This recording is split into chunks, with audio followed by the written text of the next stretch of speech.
দীঘার জগন্নাথ মন্দিরে আসতে গেলে এখানে প্রথমে জুতো রাখতে হয়, এখানে কোনো পয়সা লাগে না। ওই যে ওই সাইডে জুতো রাখার আছে, আর এতটা হেঁটে আসতে হবে। এই রডটা রেলিং দেওয়া আছে, রেলিংয়ের সাইডে সাইডে যেতে হবে। সেই মাথায় জুতো রাখবো, রেখে এই মাথা দিয়ে হেঁটে হেঁটে তারপর মন্দিরে ঢোকাবো।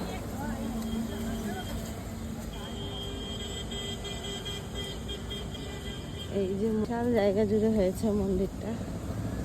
চলো দেখি, তোমাদেরকে ভেতরে গিয়ে যদি দেখাতে পারি একটু।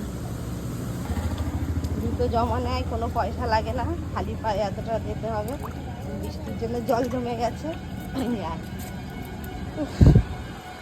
চলে এসছি এতটা হাঁটার পর। এই যে মন্দিরের ভেতরে এন্ট্রি করলাম। এটা হচ্ছে মেন গেট ঢোকার, এখানে অনেক সিকিউরিটি আছে। আর এটা হচ্ছে এখান থেকে যেতে হবে।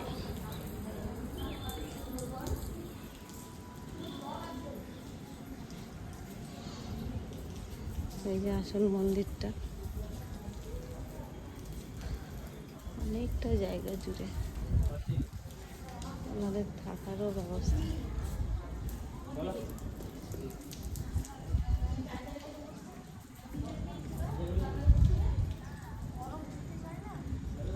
বৃষ্টি, মেঘটার কি অবস্থা দেখো।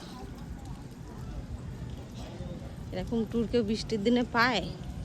হ্যাঁ, মনে হয় এখানে কার্পেট বেছানো থাকতো, বৃষ্টির জন্য হয়তো তুলে দিয়েছে। শুধু ভিউটা দেখো, কালা।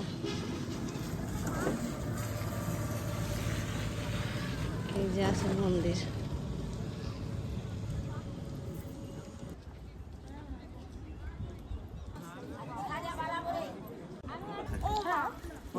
এই গেটটা দিয়ে ঢুকবো, চলো ঢোকা যাক। নতুন লোক যায়নি।